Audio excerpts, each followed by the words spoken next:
할텐 서울 복음방송 주안의 하나 3부 방송으로 이어집니다.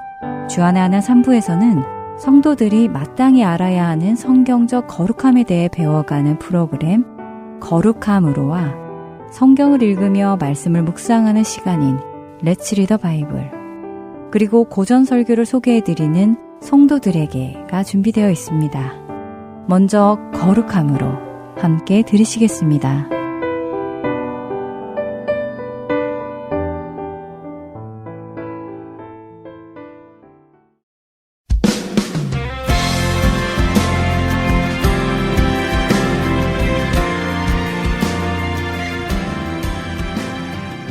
애청자 여러분, 안녕하세요. 세상과 구별된 거룩함이 무엇인지 배워가며 하나님의 부르신 뜻대로 살아가는 법을 배우는 프로그램 거룩함으로 진행의 정다은입니다. 네, 여러분 안녕하세요. 강승규입니다. 지난 시간에는 성찬식에 대해 나누어 보았어요. 네. 성찬식이 단순히 교회 행사가 아니라 주님께서 저를 대신하여 십자가에 오르셔서 죽으시고 부활하심으로 우리를 죄와 사망에서 자유하게 하신 것을 기억하며 이 땅에 주어진 우리의 삶을 거룩하게 살아가도록 결단하게 하는 시간임을 배웠습니다. 네, 우리가 세상에 살다 보면 세상의 것들을 접하게 되고 그래서 거룩함에 또 무디어지고 세상을 쫓아가게 되고 하지요. 그럴 때마다 우리가 성찬식을 하면서 주의 죽으심을 기억하고 다시 우리가 가야 할 길로 방향을 바로 잡아야 하는 것입니다. 그러나 꼭 성찬식만이 그런 역할을 하는 것은 아닙니다. 작은 십자가를 준비해서요, 수시로 보면서 나의 생각을 다잡아도 좋고요. 또 시간이 날 때마다 성경을 읽으면서 예수님이 행하신 일을 기억하며 마음을 결단하는 것도 좋지요. 네, 결국 우리가 늘 주님께 포커스하며 살아가도록 어떤 장치를 스스로 해놓는 것이 좋은 것 같아요. 네. 우리가 연약하고 우둔하기 때문에 자주 잊게 되니까요. 예, 맞습니다. 스스로 주님 앞에 늘 거할 수 있는 장치들을 준비해 놓으면 좋습니다. 얼마 전에 제 친구를 보니까요, 팔에 어떤 조그만 기계를 붙이고 있더라고요. 그 친구가 당뇨가 좀 있는데요. 팔에 있는 그 기계가 몸에 당이 올라가면 그 친구 전화기로 당이 올라간다고 경고를 해주더라고요. 아, CGM이라고 하는 연속 혈당 측정기라는 디바이스인데 피를 뽑지 않고도 혈당 수치를 측정해서 본인에게 알려주는 기계예요. 네. 잘 사용하면 당 관리에 참 유익한 도구입니다. 그렇군요. 정다운 아나운서는 의료계에 일을 해서 잘 아시는군요. 예, 어쨌든 당뇨 환자가 그렇게 큰 일이 일어나기 전에 당을 계속해서 주시하고 또 먹고 싶어도 조금 참고 덜 먹고 이렇게 관리를 하니까 건강을 잘 유지하더라고요. 저는 이와 같이 우리 그리스도인들도 스스로의 영성을 체크하는 장치들을 곳곳에 설치해 두어야 한다는 말씀입니다. 아, 좋은 생각이에요. 내가 하나님으로부터 멀어져 가는지, 내가 주님과 얼마나 가까이 있는지, 이런 것들을 중간중간 체크하면서 계속해서 주님께 가까이 가고 주님과 깊은 교제를 할 수 있도록 스스로 장치를 해두면 좋겠네요. 네, 물론 궁극적인 목적은 하나님과 사랑의 관계에 들어가는 것입니다. 그런데 우리가 잘 알지만 우리가 하나님을 깊이 사랑하다가도 어느 순간 또 멀리 떠나기도 하거든요. 다윗을 한번 생각해 보죠. 그렇게 하나님을 사랑해서 늘 찬송하고 기도하고 찬양하고 하던 다윗도 어느 순간에 우리가 생각할 때 상상할 수도 없는 죄를 저지르기도 하잖아요. 그랬죠. 부하장군의 아내를 데려다가 동침을 하고 임신을 시키고 그래서 그 부하장군을 죽음에 내몰고 그랬었잖아요. 네. 그렇네요. 하나님을 사랑하는데도 우리는 여전히 죄의 유혹에 넘어지고 끌려가고 그러네요. 네, 그래서 지속적으로 주님을 바라볼 수 있도록 스스로 장치를 해두는 것이 바람직합니다. 또 지혜로운 일이죠. 성찬식을 자주 해도 좋고 말씀드린 대로 십자가를 책상 앞에 두고 수시로 바라보는 것도 좋습니다. 또 시간을 정해놓고 말씀을 읽으며 기도하면서 주님과 교제하는 것도 좋고요. 찬양을 부르는 것도 좋겠지요. 저 같은 경우는 전화기에 알람을 해두고요. 알람이 울리면 하던 일을 멈추고 잠시 기도하고 묵상하는 방법을 사용합니다. 우리가 또 일상에 바쁘다 보면 일에 집중하느라고 주님과 멀어질 수도 있기 때문입니다. 아, 그거 너무 좋은 방법이네요. 어떤 일을 하든지 알람이 울리면 하던 일을 멈추고 잠시 주님과 교제하는 것도요. 저도 한번 해봐야겠는데요. 네, 본질은 우리가 거룩하게 부름받았지만 여전히 죄성을 가진 육신 속에 살고 있기 때문에 이 사망의 몸이 나를 끌어가지 않도록 지속적으로 주님을 바라보는 훈련을 해야 한다는 것입니다. 디모데전서 4장 8절 말씀은요. 육체의 연단은 약간의 유익이 있으나 경건은 범사에 유익하니 금생과 내생의 약속이 있느니라 라고 하시죠. 경건의 훈련 꼭 필요하니까요. 모든 성도분들이 육신의 건강을 위해 신경 쓰는 만큼 영혼의 건강에도 신경 쓰시면 좋겠습니다. 네, 아멘입니다. 네, 자 이제 우리가 하나님께서 구별하심이 무엇이며 구별하신 목적이 무엇인지를 배웠으니까요. 오늘은 성도, 곧 거룩하게 구별된 자의 모습은 무엇인지 신약 성경 말씀을 통해서 좀 살펴보도록 하겠습니다. 베드로 사도는 이제 막 생겨난 교회들에게 편지를 보내면서요. 구원을 통해 받은 놀라운 축복이 무엇인지를 베드로 전서에 설명을 하십니다. 그리고 어떻게 해야 그 축복을 누리며 살아갈 수 있는지도 알려주시는데요. 오늘 베드로 전서를 조금 공부해 보도록 하겠습니다. 먼저 베드로 전서 1장 13절에서 16절 읽어볼까요? 네, 신약 베드로전서 1장 13절부터 16절 한 절씩 읽겠습니다. 그러므로 너희 마음의 허리를 동이고 근신하여 예수 그리스도께서 나타나실 때에 너희에게 가져다 주실 은혜를 온전히 바랄지어다. 너희가 순종하는 자식처럼 전에 알지 못할 때에 따르던 너희 사욕을 본받지 말고 오직 너희를 부르신 거룩한 이처럼 너희도 모든 행실에 거룩한 자가 되라. 기록되었으되 내가 거룩하니 너희도 거룩할지어다 하셨느니라. 자, 베드로 사도는 우리 성도들에게 무엇을 하라고 하십니까? 마음의 허리를 동이고 근신하고 예수께서 재림하실 때에 가져다 주실 은혜를 온전히 바라라고 하시네요. 네. 또 사욕을 본받지 말고 모든 행실에 거룩한 자가 되라고 하시는데요. 그렇습니다. 자, 그런데 왜 그렇게 해야 한다고 하십니까? 하나님이 거룩하시니 우리도 거룩하라고 하셨기 때문에요. 네, 맞습니다. 사실 우리가 어떤 일을 할 때요, 그 일을 성취하기 위해 포기하지 않고 해 나갈 수 있는 동기가 있으면요, 큰 도움이 됩니다. 예를 들어 운동하시는 분들 단순히 살을 빼야지, 기초 체력을 다져야지 하면서 운동을 시작할 수도 있지만 사실 그렇게 하면 잘 지속이 안 되는 경우가 많습니다. 맞아요. 어떤 특정한 목표가 없으면 시작했다가 흐지부지 작심삼일 되는 경우가 너무 많아요. 네. 그래서 저는 예전에 성악을 했을 때 무대 앞두고 몇 파운드까지 빼겠다, 이런 예쁜 옷을 입겠다, 이렇게 골을 정해놓고 하면 그래도 그나마 골에 좀 도달할 때까지 동기부여가 되더라고요. 네, 정말 좋은 방법이죠. 그렇게 스스로에게 어떤 동기부여를 해주면요, 우리는 자신이 결심한 그 일을 마칠 수 있습니다. 자, 지금 여기 베드로 사도가 하신 말씀을 다시 생각해 보죠. 분명 우리가 허리를 동이고 근신하고 사욕을 본받지 말고 모든 행실에 거룩한 자가 되는 것은 하나님이 거룩하시니 우리도 당연히 그렇게 하는 것입니다. 그런데 우리에게 동기부여가 되는 말씀이 있는데요. 그것은 하나님이 거룩하시기에 우리도 거룩해야 하는 것이 당연한데 그 당연한 일을 할 때 예수 그리스도께서 우리에게 가져다 주실 은혜가 있다는 것입니다. 그 은혜를 기대하며 동기부여를 스스로에게 하면 더 좋겠죠. 그런데 예수 그리스도께서 가져다 주실 그 은혜는 구체적으로 무엇일까요? 왜요? 그 은혜가 무엇냐에 따라서 동기부여가 더 되고 혹시 덜 되고 할 것 같으십니까? 꼭 그런 것만은 아니지만 그래도 어떤 은혜를 주실지 좀 궁금하긴 한데요. 예, 그러면 반대로 제가 질문을 한번 해보죠. 정다운 아나운서는 어떤 은혜를 주시면 동기부여가 되어서 거룩하게 살기 위해 노력하시겠습니까? 청취자 여러분들도 한번 생각해 보시죠. 예수님께서 나타나실 때 무엇을 주시겠다라고 하시면 내가 정말 이를 악물고 마음의 허리를 동이고 근신하며 끝까지 거룩하게 살아보겠다 하실 것 같으십니까? 생각해보니까요. 제가 생각한 은혜라는 것들은 사실 다 이 땅에 속한 것들인 것 같아요. 무언가 큰 상, 큰 보람되는 일을 생각했지만 결국 그것들은 하나님 나라에서는 큰 의미가 없는 것들일 것 같네요. 예, 아마도 그럴 것입니다. 사실 예수 그리스도께서 나타나실 때에 우리에게 가져다 주실 은혜는요, 구원의 완성입니다. 우리의 썩을 육체가 썩지 않을 것으로 부활하고요, 죄와 고통과 죽음이 완전히 제거된 상태, 완전한 성화에 들어가서 영광의 하나님 앞에 서서 그분과 완전한 사랑의 교제 안에 들어가게 되는 것이죠. 자, 이 은혜의 가치를 알고 그렇게 그 은혜를 받고 하는 사람은 자신의 마음의 허리를 동이고 근신하면서 전에 알지 못할 때에 따르던 사욕을 본받지 않고 모든 행실에 순종하는 자식처럼 거룩한 자로 살아가게 됩니다. 그렇기에 그날의 그 가치를 아는 사람이 먼저 되어야 하겠죠.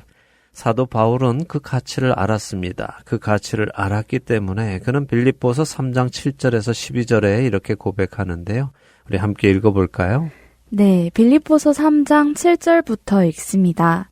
그러나 무엇이든지 내게 유익하던 것을 내가 그리스도를 위하여 다 해로 여길 뿐더러 또한 모든 것을 해로 여김은 내 주 그리스도 예수를 아는 지식이 가장 고상하기 때문이라. 내가 그를 위하여 모든 것을 잃어버리고 배설물로 여김은 그리스도를 얻고 그 안에서 발견되려 함이니 내가 가진 의는 율법에서 난 것이 아니요 오직 그리스도를 믿음으로 말미암은 것이니 곧 믿음으로 하나님께로부터 난 의라. 내가 그리스도와 그 부활의 권능과 그 고난에 참여함을 알고자 하여 그의 죽으심을 본받아 어떻게 해서든지 죽은 자 가운데서 부활에 이르려 하노니 내가 이미 얻었다 함도 아니요 온전히 이루었다 함도 아니라 오직 내가 그리스도 예수께 잡힌 바 된 그것을 잡으려고 달려가노라. 자, 어떻습니까? 그렇네요. 사도 바울은 그 가치를 알았기에 어떻게든 그 부활에 이르기 위해 자신에게 유익하던 모든 것을 배설물로 여기며 달려간다고 하시네요. 네, 이런 사도 바울이 우리를 보면 어떤 생각이 들까요? 아니, 저 사람들은 왜 저 부활에 참여하기 위해 전심으로 달려가지 않지? 부활에 이르고 싶지 않은가라고 생각하지 않을까요? 그럴 것 같아요. 이 길을 열심히 가지 않는 우리들을 이상하게 여길 것 같아요. 네, 분명 그럴 것입니다. 우리는 고민해 보아야 할 것입니다. 사도 바울은 저렇게 모든 것을 배설물로 여기면서까지 잡으려고 했던 것이 있는데 왜 우리는 그것을 보지 못할까? 사도 바울이 본 것, 그것을 내가 보지 못하는 것은 무엇일까 고민하면서 주님께 나도 보게 해주시라고 그 비밀을 내 눈을 열어보게 해주시라고 기도해야 할 것입니다. 그 눈이 떠지는 그래서 우리도 앞에 있는 것을 잡기 위해 어떻게든 그 안에서 발견되려 어떻게 해서든지 죽은 자 가운데서 부활에 이르려고 다름질하는 사람들이 되기를 바랍니다. 그러나 이것은 행위로 구원에 이른다는 것이 아니라는 것쯤은 다 아실 것입니다. 그렇죠. 구원은 행위로 얻어지는 것은 아니죠. 은혜로 주어지는 것이지만 그 은혜의 길을 가야 하는 것이죠. 네, 맞습니다. 길이신 예수 그리스도를 통하여 생명으로 나가야 하는 것입니다. 자, 이번에는 베드로전서 2장을 가보도록 하겠습니다. 9절과 10절 읽어볼까요? 네, 베드로전서 2장 9절과 10절 한 절씩 읽겠습니다. 그러나 너희는 택하신 족속이요 왕같은 제사장들이요 거룩한 나라요 그의 소유가 된 백성이니 이는 너희를 어두운 데서 불러내어 그의 기이한 빛에 들어가게 하신 이에 아름다운 덕을 선포하게 하려 하심이라. 너희가 전에는 백성이 아니더니 이제는 하나님의 백성이요 전에는 긍휼을 얻지 못하였더니 이제는 긍휼을 얻은 자니라. 전에도 읽었던 구절이네요. 맞습니다. 중요한 구절이기 때문에 오늘 또 좀 보려고 합니다. 먼저 베드로 사도가 말씀하시는 너희에 대해 정리를 해보죠. 너희에 대해서 알게 된 것을 한번 말씀해 보세요. 너희는 택한 족속이라고 하시고 왕같은 제사장이라고 하시고 거룩한 나라고 그의 소유된 백성이라고 하시네요. 네. 그런데 전에는 백성이 아니더니 이제는 하나님의 백성이고 전에는 긍휼을 얻지 못했는데 이제는 긍휼을 얻은 자라고 하시네요. 그렇습니다. 그것이 곧 성도들입니다. 전에는 백성이 아니었습니다. 왜냐하면 모두가 죄인이었기 때문이죠. 그런데 예수 그리스도를 통해 이제는 하나님의 백성이 되었고 긍휼을 얻어서 신분이 회복이 되었습니다. 자, 그런데 그런 우리를 택하신 이유가 뭐라고 하십니까? 너희를 어두운 데서 불러내어 그의 기이한 빛에 들어가게 하신 이에 아름다운 덕을 선포하게 하려 하심이라 라고 하시네요. 네, 자, 베드로 사도는 너희는 무엇이니 무엇을 하려 하심이다 라는 표현을 쓰셨죠. 이 표현은 하나님의 선택을 받는 특권을 누리는 사람에게는 책임도 따른다는 말입니다. 그리고 그 책임은 바로 우리를 어두운 데서 불러내어 그의 기이한 빛에 들어가게 하신 그분의 그 아름다운 덕을 선포하게 하기 위함이라고 하시죠. 그러니까 구원에 이르게 된 모든 성도는 어떤 삶을 살아야 하는 것입니까? 하나님의 구원의 은혜를 전하며 살아야 하는 책임도 있다는 말씀이네요. 그렇죠. 그렇기에 구원의 은혜를 받은 성도는 자신의 삶을 통해 무슨 일을 하든지 그 속에서 하나님의 아름다운 덕을 선포하며 살아가야 하는 것이고요. 그렇게 해야 우리를 부르신 그분에 대한 책임을 감당하는 것입니다. 자, 그렇다면 그 책임을 구체적으로 어떻게 감당할 수 있을까요? 베드로 사도의 말씀을 조금 더 보겠습니다. 11절과 12절 읽어보죠. 네, 베드로전서 2장 11절과 12절 읽습니다. 사랑하는 자들아, 거류민과 나그네 같은 너희를 권하노니 영혼을 거슬러 싸우는 육체의 정욕을 제어하라. 너희가 이방인 중에서 행실을 선하게 가져 너희를 악행한다고 비방하는 자들로 하여금 너희 선한 일을 보고 오시는 날에 하나님께 영광을 돌리게 하려 함이라. 역시 거룩한 삶을 살아야 하는 것이네요. 네, 그렇죠. 베드로 사도는 성도를 거류민과 나그네라고 표현합니다. 자, 이것은 아주 중요한 표현인데요. 거류민과 나그네 어떤 뜻입니까? 잠시 사는 사람 혹은 지나가는 사람 그런 의미잖아요. 맞습니다. 우리 성도들의 정체성은 바로 이것입니다. 거류민과 나그네, 이것이 세상을 사는 성도들의 정체성입니다. 그리스도인은 이 세상에 영원히 살 것처럼 생각하는 자들이 아니라 천국으로 가는 길목에 잠시 들리는 곳이 이 세상이라는 것을 생각하면서 끊임없이 목적지인 천국을 향해 가야 하는 존재라는 것이죠. 아브라함을 한번 생각해 보시기 바랍니다. 아브라함은 하나님이 주시겠다고 약속하신 가나안 땅에 들어갔습니다. 근데 아브라함이 가나안 땅에 들어가서 집을 짓고 살았습니까? 그렇네요. 아브라함은 장막을 치고 살며 이리저리 옮겨 다녔잖아요. 그렇습니다. 그는 집을 짓지 않았습니다. 당시 가나안 사람들은 집을 짓고 살았지만 아브라함은 장막을 치고 살았죠. 그것은 그가 언제든지 그곳을 떠날 준비를 하고 살았다는 증거입니다. 그래서 히브리서 11장 9절과 10절은 아브라함이 믿음으로 약속의 땅에 거류하며 장막에 거했는데 그 이유는 그가 하나님이 계획하시고 지으실 터가 있는 성을 바랐음이라 라고 하시죠. 하나님이 준비하신 본향, 곧 하늘에 있는 집이 있는 것을 아브라함은 알았다는 것입니다. 하지만 반면에 아브라함의 조카 롯은 어땠습니까? 그는 처음에는 아브라함과 같이 장막에 거했지만 소돔과 고모라 쪽으로 이동하더니 결국에는 장막을 버리고 소돔 안에 들어가서 집을 짓고 살았죠. 베드로 사도는 우리 성도들의 정체성이 거류민이고 나그네이기 때문에 그 정체성을 지키기 위해서는 영혼을 거슬러 싸우는 육체의 정욕을 제어해야 한다고 말씀하십니다. 눈에 보이는 화려한 것들, 좋아 보이는 것들, 나를 편하게 해줄 것 같은 것들을 쫓아가려는 나의 육체의 정욕을 제어해야 한다는 말씀으로 들리는데요. 맞습니다. 잠시 머물다가 갈 거류민과 나그네 같은 사람이 엄청 좋은 가구들과 가전제품을 사서 장막에 넣어둘까요? 엄청 좋은 장식들로 장막을 치장할까요? 자, 정다운 아나운서도 한번 생각해 보세요. 어디 여행을 갔다고 생각해 보죠. 캠핑을 갔는데 텐트를 칩니다. 근데 텐트를 치고 캠핑을 하는데 조금 불편하다고 해서 텐트 안에 고급 매트리스를 사다가 놓고 침대 프레임을 좋은 곳으로 놓고 또 그 안에 60인치 TV를 들여놓고 가죽 소파를 들여놓고 그러시겠습니까? 아니죠. 물론 그런 것이 있으면 좋겠다는 생각을 잠시는 해보겠지만 그건 허튼 생각이죠. 며칠 후면 집으로 돌아올 텐데 며칠 쓰자고 그런 일을 하진 않죠. 네, 바로 그것입니다. 우리의 집은 천국입니다. 그것이 우리의 본향입니다. 그렇기에 이 땅은 잠시 머물다가 가는 캠핑 장소입니다. 텐트 생활이죠. 그렇게 필요한 기본적인 것들만 있으면 되는 것입니다. 화려하고 좋은 것들은 텐트에 놓을 것이 아니라 집에 준비해 두면 되는 것입니다. 그래서 예수님이 말씀하시죠. 너희 보물을 땅에 쌓아두지 말고 하늘에 쌓아두라고요. 그리고는 이렇게 말씀하십니다. 네 보물 있는 그곳에는 내 마음도 있느니라 라고요. 이 세상에서 우리의 삶이 정말 캠핑하고 많이 닮아있네요. 그 기간이 단지 좀 길 뿐이고요. 우리의 삶을 바라보는 생각이 저부터 변화되어야겠어요. 네, 그렇게 변화하게 되면 우리의 행실도 변하게 된다고 베드로 사도는 말씀하고 계십니다. 우리가 영혼을 거슬러 싸우는 육체의 정욕을 제어하면요, 이방인 중에서 행실을 선하게 가지게 되지요.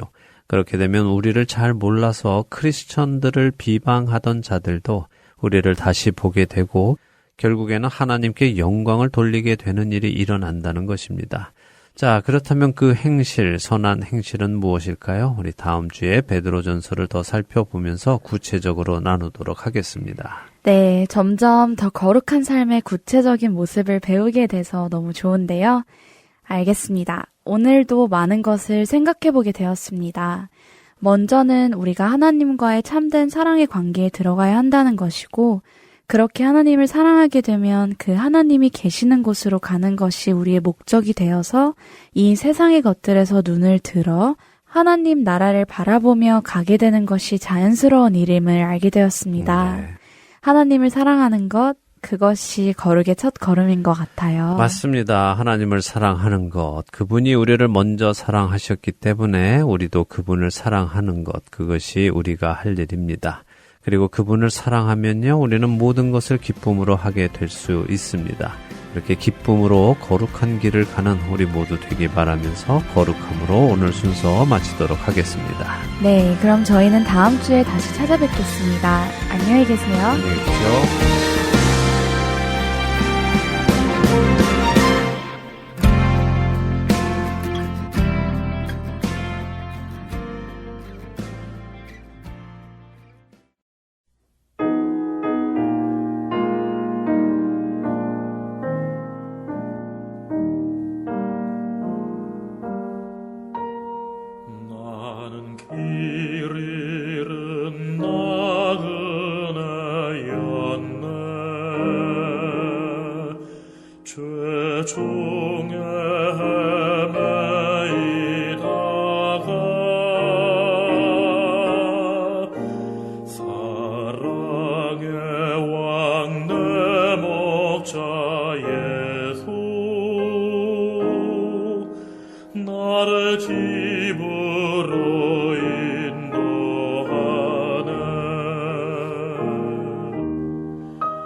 진실로 선함과 그 인자하심이 날마다 함께 하시리라.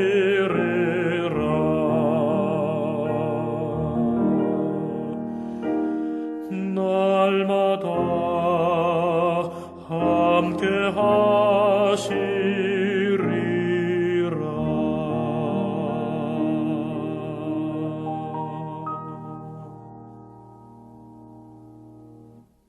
계속해서 함께 성경을 읽고 성경 속 지혜를 나누는 시간인 Let's Read the Bible로 이어집니다.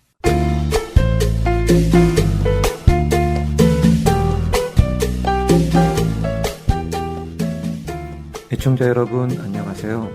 Let's Read the Bible 진행의 최강석입니다. 하나님은 모든 자에게 은혜를 베푸십니다. 모든 죄인을 위해 예수 그리스도를 보내셨지요. 하지만 모든 사람이 하나님의 그 은혜, 곧 예수 그리스도를 영접하는 것은 아닙니다. 특정한 사람들만이 그 은혜를 받게 되지요. 그럼 어떤 사람들이 그 은혜를 받게 될까요? 사실 지난주에 살펴본 마가복음 7장 1절에서 23절에는 스스로를 의롭고 깨끗하다고 생각하는 바리새인들과 서기관의 모습이 기록되어 있었습니다. 그들은 스스로를 깨끗하다고 생각하며 자신들의 깨끗함을 나타내기 위해 음식을 먹을 때나 외출하고 돌아왔을 때 사람들에게 보란 듯이 손을 닦았습니다. 결국 스스로 깨끗하다고 생각하는 사람들, 스스로 의롭다고 생각하는 사람들은 죄를 사해 주시는 하나님의 도움이 필요 없기에 하나님의 은혜를 받지 못합니다. 하나님의 도움이 필요하다고 생각하지 않은 사람들은 하나님의 은혜를 받지 못하지요. 오늘 이어지는 마가복음 7장 24절에서 마지막 절인 37절에는 두 명의 은혜를 받은 사람이 등장합니다. 그중 먼저 등장하는 사람은 유대인도 아닌 헬라 여인이었습니다. 그녀에게는 귀신 들린 어린 딸이 있었습니다. 그녀는 그 어린 딸이 귀신으로부터 노임받기를 간절히 원했습니다. 그러나 귀신 들린 딸에게서 귀신을 쫓아내는 것은 그녀가 할 수 있는 일이 아니었습니다. 그녀는 누군가의 도움, 곧 귀신의 권세보다 더 강한 권세를 가진 그 누군가의 도움이 필요했습니다. 그리고 그녀는 그 권세가 예수님께 있음을 알고 믿었지요. 그녀는 이방인임에도 예수님을 찾아와 자신의 딸을 도와주시라고 간청합니다. 그러나 예수님은 평소 예수님답지 않게 그녀에게 자신의 떡을 취해 개들에게 던져주는 것은 마땅하지 않다고 하시지요. 예수님은 당시 유대인들이 이방인들을 개에 비유한 것을 흉내내시며 그녀를 개에 비유하셨습니다. 그런데 그녀는 예수님의 그런 취급에도 자존심 상해하지 않았습니다. 그녀는 자신이 그런 개와 같은 취급을 당해도 당연한 것으로 생각하며 개들도 아이들이 먹던 부스러기를 먹는다고 답하지요. 예수님은 그녀의 그런 믿음과 겸손함을 보시고 그녀에게 은혜를 베푸십니다. 이어지는 은혜는 다시 갈릴리 지역에 사는 귀먹고 말 더듬는 사람이었습니다. 듣지도 못하고 말도 제대로 하지 못하는 사람, 그 사람은 도움이 절실히 필요한 사람이었지요. 예수님은 도움이 필요한 그 사람에게 은혜를 베푸셔서 그의 귀가 들리게 해주시고 말을 할 수 있게 해주셨습니다. 스스로 예수님의 도움 없이는 살 수 없음을 인정하여 예수님께로 나오는 사람들이 하나님의 은혜를 받는 것입니다. 여러분들은 어떠신가요? 여러분들은 예수님의 도움 없이 스스로의 힘으로 살아가고 계시지는 않으신가요? 예수님이 도와주시면 좋고 도와주지 않으셔도 괜찮은 마음이신가요? 만일 그렇다면 우리는 하나님의 은혜를 받을 수가 없습니다. 하나님의 은혜는 하나님의 도움 없이 살 수 없다는 것을 깨달아 구하는 자들에게 주시는 하나님의 선물이기 때문입니다. 자신의 부족함을 깨달아 주님의 도우심을 구하여 하나님의 은혜를 받는 자들이 되기를 소망합니다. Let's Read the Bible 마가복음 7장 24절에서 37절까지의 말씀을 읽겠습니다. 예수께서 일어나사 거기를 떠나 두로 지방으로 가서 한 집에 들어가 아무도 모르게 하시려 하나 숨길 수 없더라.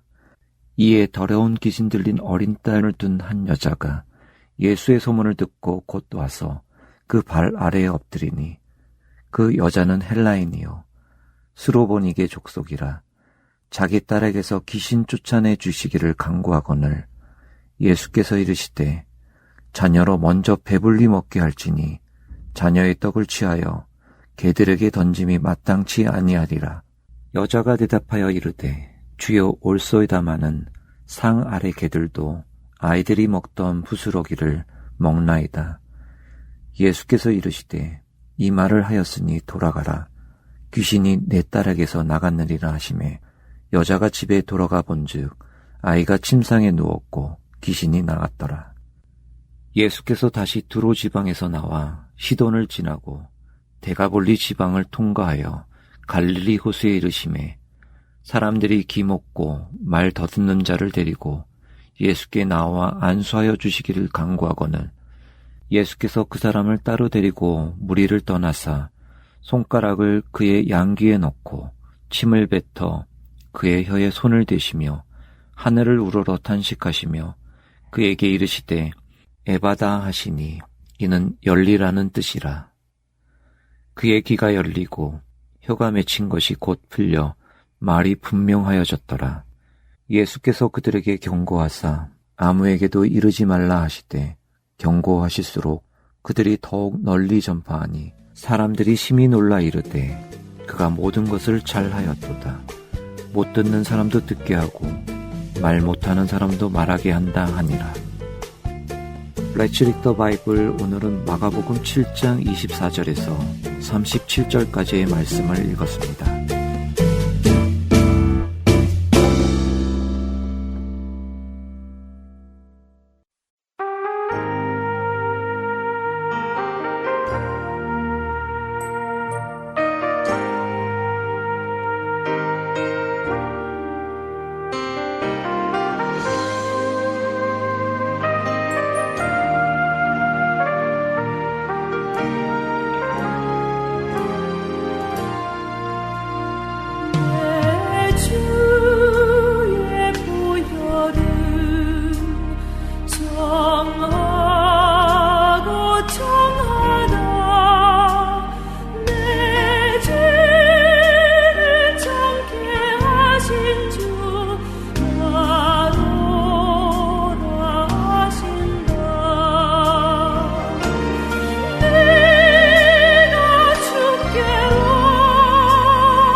지역 마켓 및 여러 가지 한인업소는 복음을 전할 수 있는 선교의 좋은 통로입니다.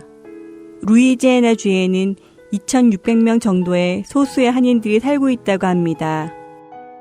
메러리에 위치한 오리엔탈 마켓에 CD를 놓아주시고 관리해주실 동역자를 찾습니다.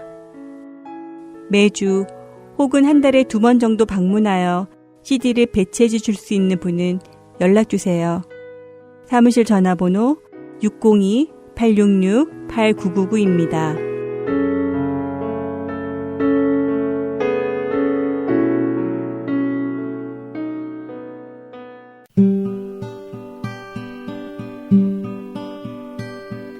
기쁜 소식 사랑으로 땅끝까지 전하는 헐렌소.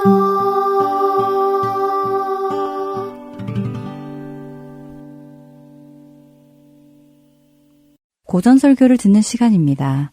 성도들에게 보내드립니다.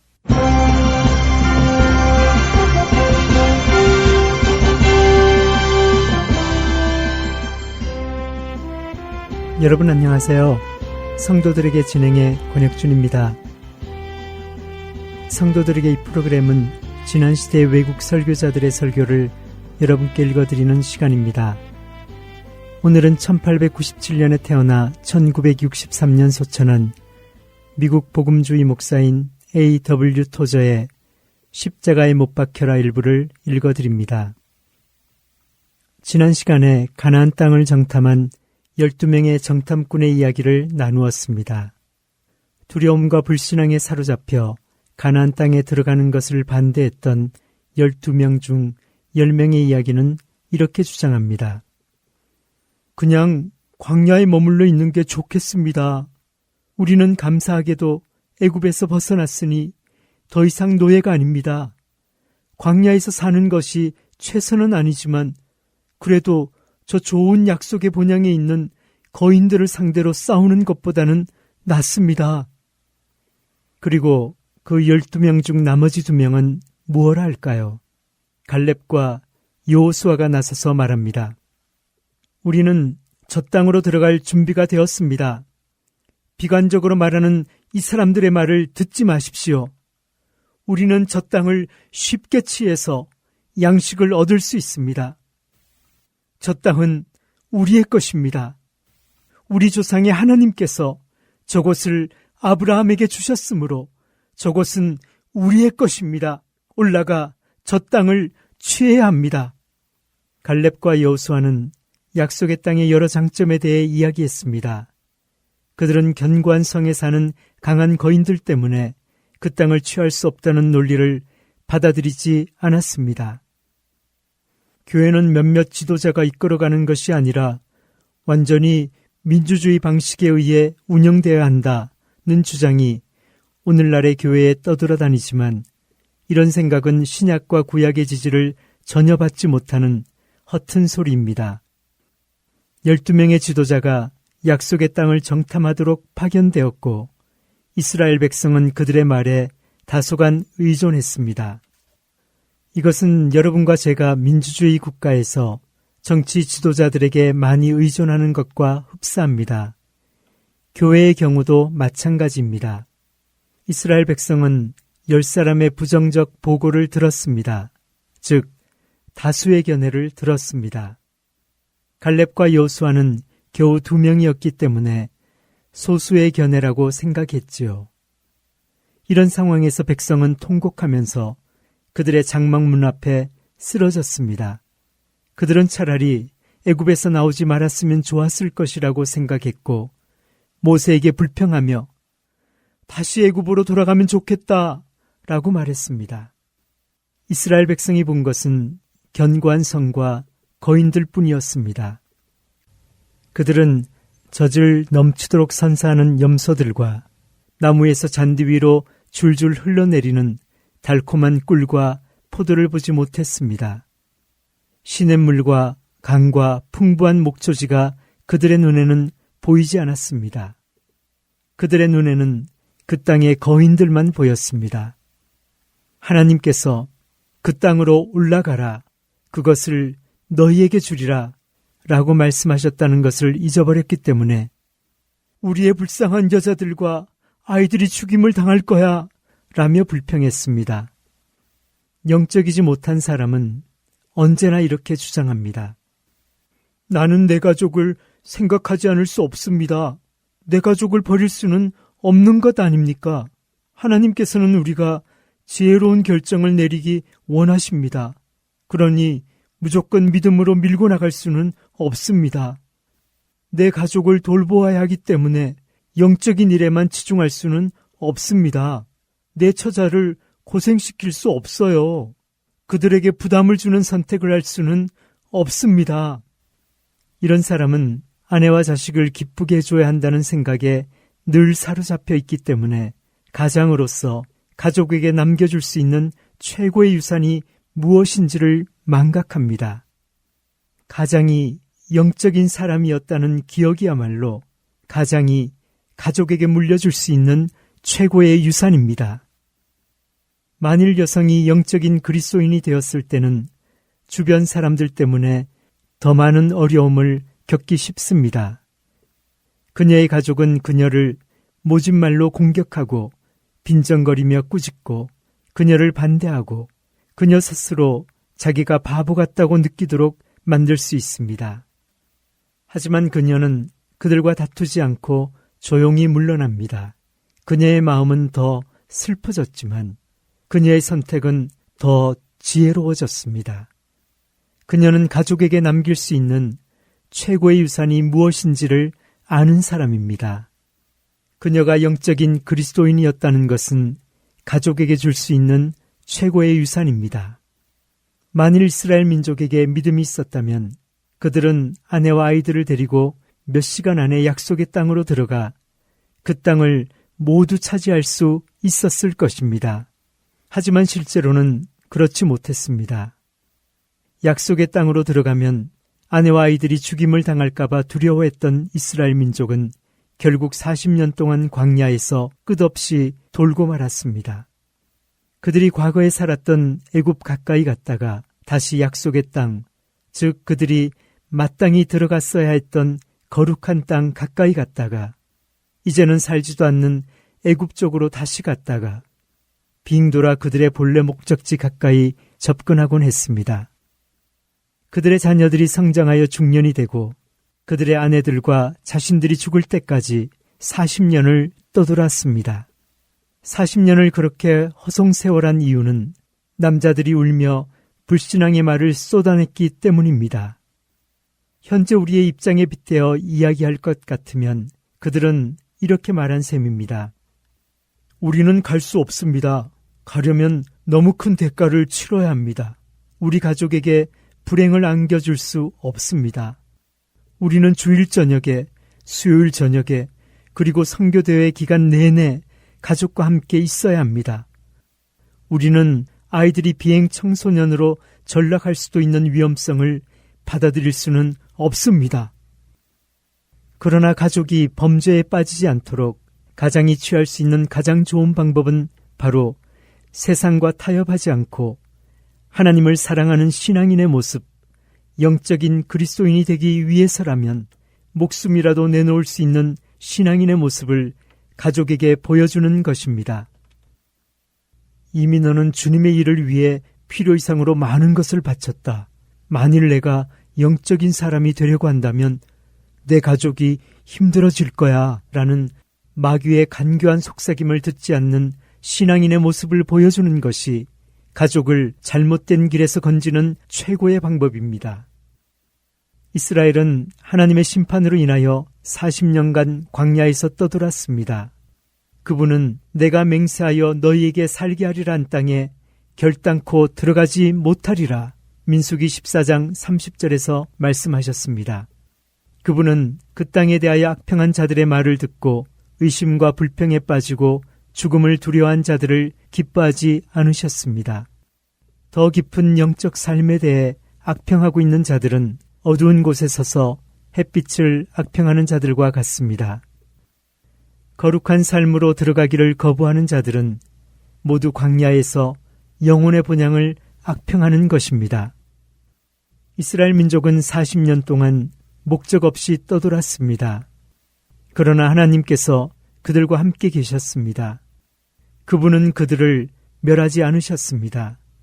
오히려 그분은 그들이 한 명씩 죽어가게 하셨습니다. 그들은 그분의 벌을 받았지만 국가 전체가 멸망하지는 않았습니다. 저는 쉽게 낙심하는 사람이 아닙니다. 하지만 광야에서 40년 동안 떠도는 그리스도인들을 옆에서 지켜보면 마음이 아주 무거워집니다. 그들은 죄에 다시 빠지지는 않지만 그렇다고 해서 거룩한 삶으로 들어가지도 않습니다. 목적 없이 맴돌면서 때로는 약간 뜨거워지고 때로는 약간 식기도 하고 때로는 약간 더 거룩해지고 또 어떤 때는 거룩하지 못하기도 합니다. 오랜 세월에 걸쳐 형성된 그들의 신앙적 습관들은 쉽게 변하지 않습니다. 이런 것을 볼 때 저는 그들이 영적 실패자로 살다가 영적 실패자로 죽을 것이라고 믿지 않을 수 없기에 정말 끔찍한 일이라고 생각합니다. 그리스도인이 되었지만 실패자가 될 수도 있습니다. 광야에서 떠돌았던 이스라엘 민족의 경우가 바로 그렇습니다. 그들은 하나님의 백성이었고 그분의 보호와 공급을 받았지만 실패자였습니다. 그들은 그분이 원하시는 자리에 있지 못했습니다. 어중간한 위치에 있었습니다. 과거에 있었던 곳과 마땅히 있어야 할 곳 사이에 중간쯤에 있었습니다. 그들과 똑같은 상태에 있는 주님의 백성이 오늘날 많이 있습니다. 이런 사람들은 영적 실패자로 살다가 영적 실패자로 죽습니다. 하지만 저는 하나님께서 선하고 자비로운 분이시기 때문에 기쁩니다. 실패자도 그분의 품 안으로 기어들어가 긴장을 풀고 아버지, 제가 이를 그르쳤습니다. 저는 영적 실패자입니다. 제가 밖에 나가 악을 행한 것은 아니지만 지금 이 모습밖에 보여드릴 게 없습니다. 이제는 늙었고 이 땅을 떠날 준비가 되었습니다. 저는 실패자입니다. 라고 말할 수 있습니다. 우리의 선하고 자비로우신 하늘 아버지는 이렇게 말하는 사람에게 내가 너희를 도무지 알지 못하니 내게서 떠나가라 라고 말씀하시지 않을 것입니다. 왜냐하면 그가 예수 그리스도를 믿었고 또 믿고 있기 때문입니다. 이 사람은 단지 평생 실패자로 살았을 뿐입니다. 이제 그는 세상을 떠나 천국에 갈 시점에 와 있습니다. 제가 볼 때 사도 바울의 다음과 같은 말이 바로 이런 사람을 두고 한 말인 것 같습니다. 이 닦아둔 것 외에 능히 다른 터를 닦아둘 자가 없으니 이 터는 곧 예수 그리스도라. 만일 누구든지 금이나 은이나 보석이나 나무나 풀이나 짚으로 이 터 위에 세우면 각 사람의 공적이 나타날 터인데 그날이 공적을 밝히리니 이는 불로 나타내고 그 불이 각 사람의 공적이 어떠한 것을 시험할 것임이라. 만일 누구든지 그 위에 세운 공적이 그대로 있으면 상을 받고 누구든지 그 공적이 불타면 해를 받으리니 그러나 자신은 구원을 받되 불 가운데서 받은 것 같으리라. 고린도전서 3장 11절부터 15절의 말씀입니다. 우리는 우리의 영혼만 구원에 이르게 할 뿐만 아니라 우리의 살아낸 삶도 주님께 받아들여지는 그리스도인이 되어야 합니다. 여러분이 예수님을 믿는다면 여러분은 천국에 갈 것입니다. 그런데 목적 없이 떠돌고 방황하다가 천국에 가기를 원하십니까? 예수님이 우리의 머리 위에 즐거움의 기름을 부어주시는 곳은 이 세상의 그 어떤 곳보다 더 복된 장소입니다. 그곳은 바로 보혈로 산 속죄소입니다.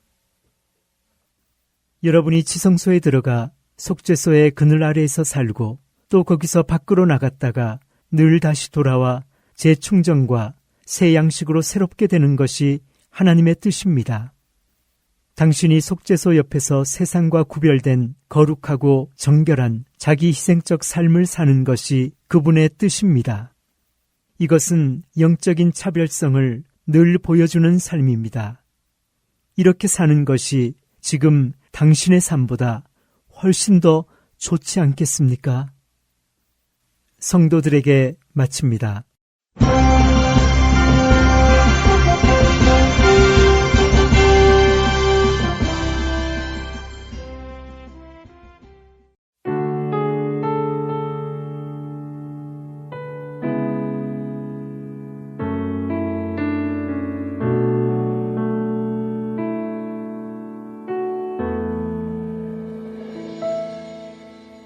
주발 앞에 무릎 꿇고 그 사랑에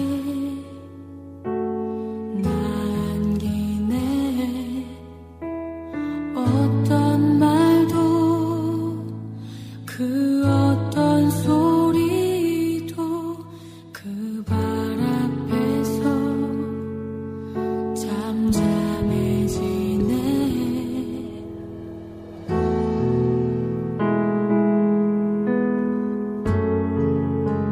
주 나의 사랑 그 발 앞에 앉아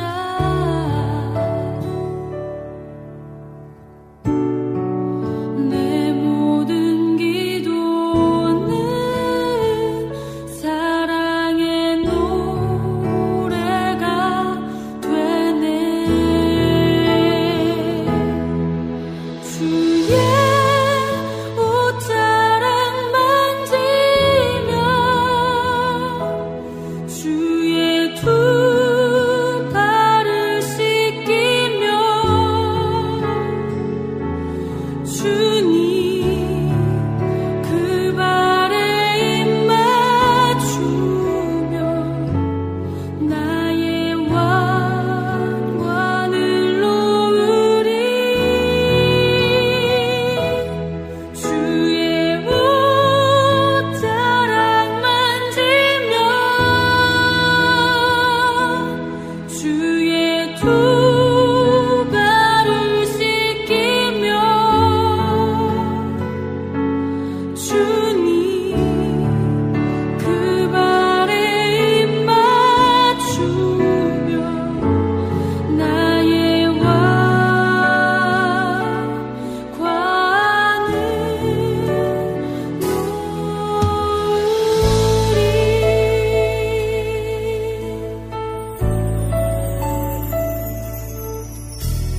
주발 앞에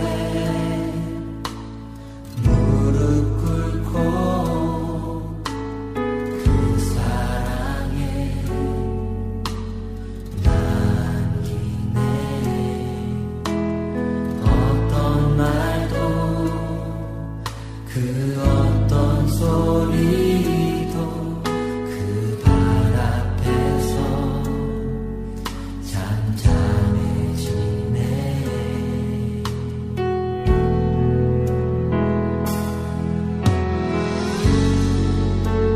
주 나의 사랑 그 발 앞에 앉아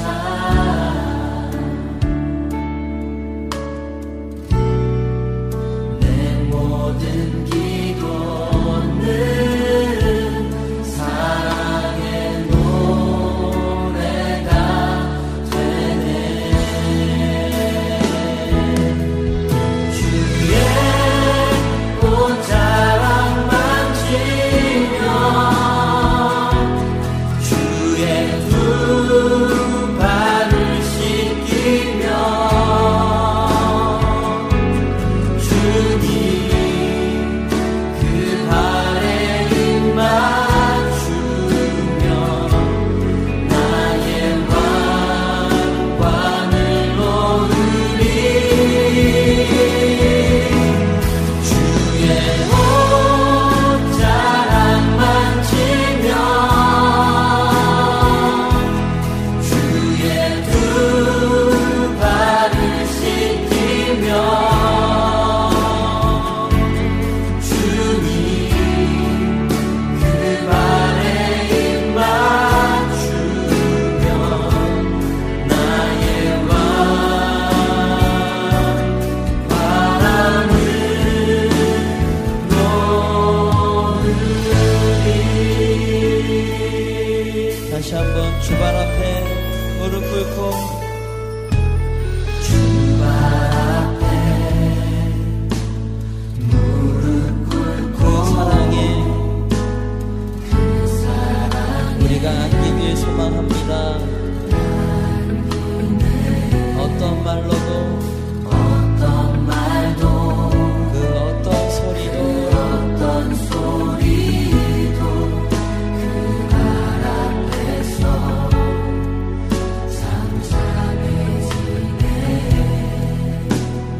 지금 이 시간은 하트앤서울 복음선교회를 위해 기도하는 시간입니다. 연주곡이 흐르는 동안 다음 기도 제목으로 기도해 주시기를 부탁드립니다. 오늘은 하트앤서울 복음방송 사역을 하고 있는 리더자들과 봉사자분들 그리고 함께 듣는 애청자 여러분을 위해 기도하기를 원합니다. 우리가 왜 사역을 하고 있는지, 왜 봉사를 하고 있는지, 주님의 마음과 뜻을 왜 알고자 하는지 우리의 동기와 목적을 살필 수 있기를 바랍니다. 그리하여 주님 보시기에 마음에 불순한 것이 있다면 제하여 주시고 오직 모든 일에 주님을 사랑함으로 감사함으로 기도하며 순종해 나가는 삶이 되게 하여 주시기를 기도해 주시기 바랍니다. 기도하겠습니다.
은혜로우신 하느님 아버지, 오늘 이 시간 우리 각자의 마음을 돌아보기 원합니다. 무슨 일을 하든지 주님을 사랑함으로 감당하고 있는지요? 혹시 주님을 사랑하는 마음 외에 다른 동기나 목적으로 나 자신의 유익과 만족을 위하여 일하거나 봉사하고 있는 것은 아닌지 우리 마음을 살펴주시고 혹여나 그런 부분들이 있다면 용서하여 주시고 우리의 심령을 새롭게 하여 주시옵소서. 첫사랑의 마음이 변치 않게 하여 주시기를 원합니다. 아버지, 우리의 마음이 늘 부드럽고 겸손하기를 원합니다. 늘 주님을 뜨겁게 사랑하기 원합니다. 오직 모든 일에 뱀같이 지혜롭고 비둘기같이 순결하게 하여 주시옵소서. 감사드리며 예수 그리스도의 이름으로 기도드렸사옵나이다. 아멘.